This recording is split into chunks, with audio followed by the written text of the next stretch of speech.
Hello and welcome to more nerdy rodent geekery. Today I'm having a look at MPT-7B from MosaicML. As you can see, it's apparently a new standard for open source commercially usable LLMs. All right, let's scroll down, have a look at some bullet points. What's going on? Licensed for commercial use, unlike Llama. Nice little dig.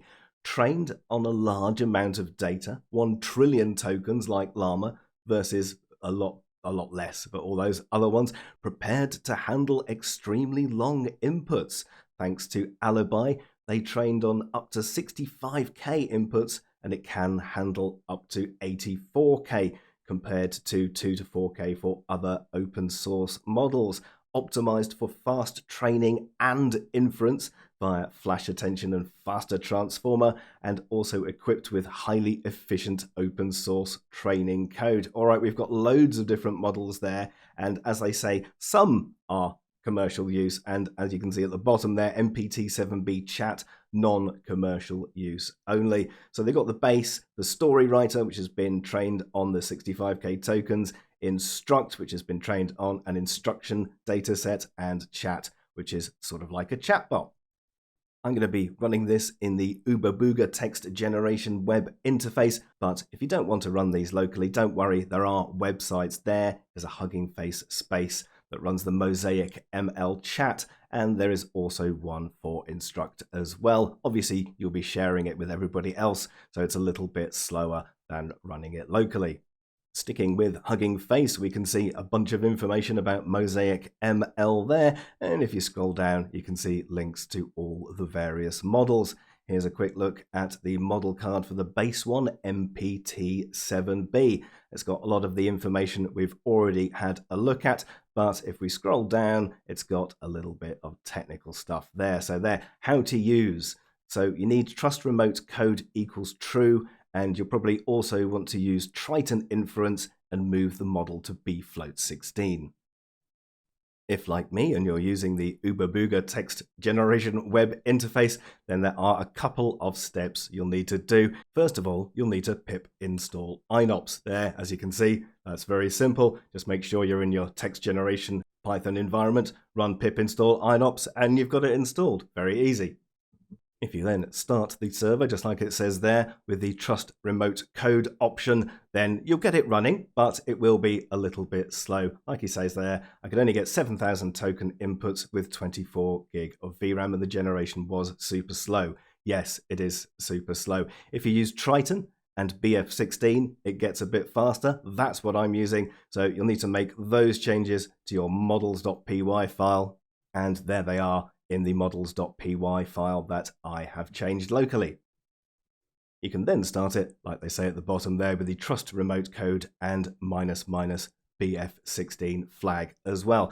For the Storywriter, if you scroll down, he's also given us a little bit more information there. You have to copy settings template.json to settings.json and then change those settings. And if we have a look at my text generation web user interface there, I've copied settings, I've got the settings.json there, and if I open up that file and have a look, I've changed the truncation length and the truncation max length both to 65,000.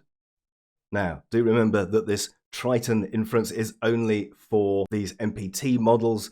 It will crash if you try and load other models because they don't use Triton. So you can just change that back to Torch if you want to use the non-Triton attention.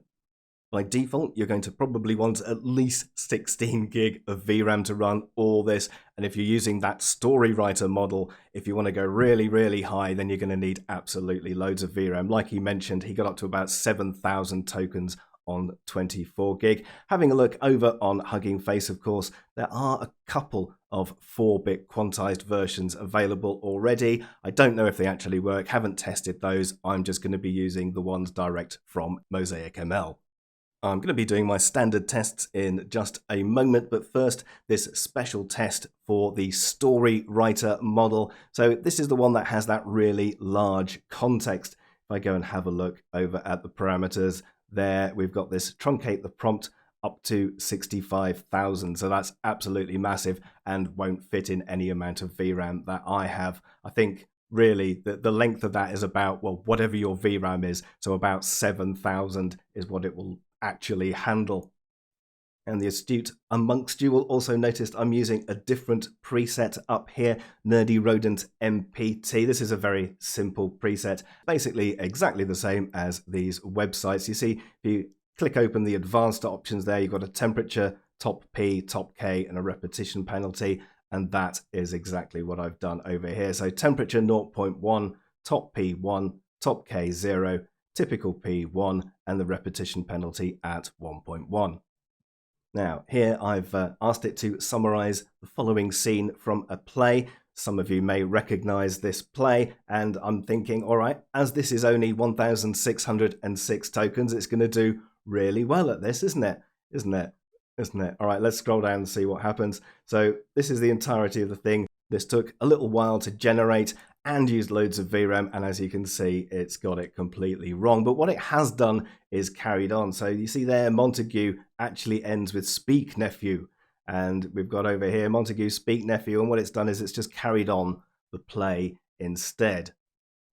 So whilst you may be able to put about 7,000 tokens in there without running out of VRAM, it doesn't necessarily mean you'll get the answer that you want, and the more tokens that are in there, the slower it will get and the more VRAM it will eat.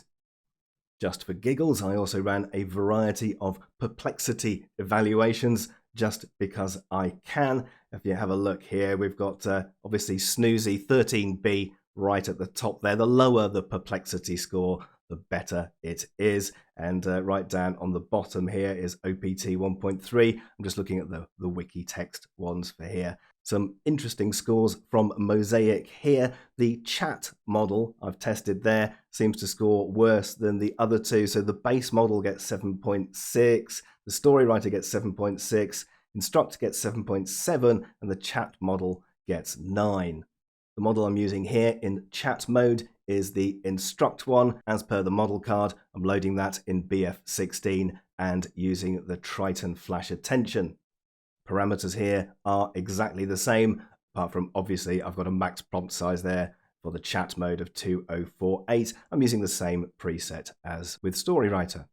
As I'm using the Instruct model, I'm going to be using the Instruct mode, and the template that I found seems to work best at the moment, perhaps until we get a special MPT one, is Lava.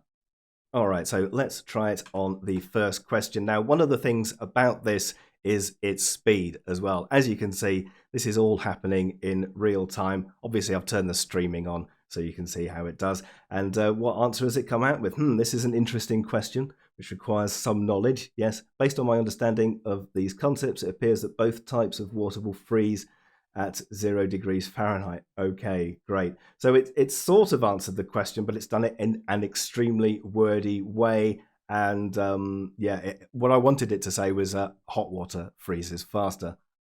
Let's try it on the good old, what is the full real name of Stevie Wonder? Oh, okay. Now this one, it is doing pretty well. Steveland Hardaway Judkins, which is one of his real names. Obviously, Steveland Hardaway Morris is the answer we are looking for there.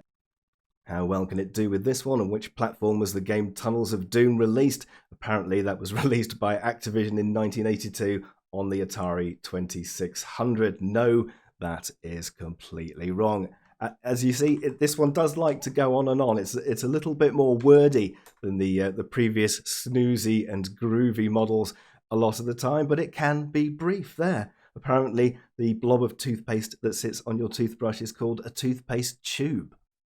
Right, let's try it with those reasoning tests. If Mary has 3 apples and John has 5, how many apples are there? Oh, it got it right.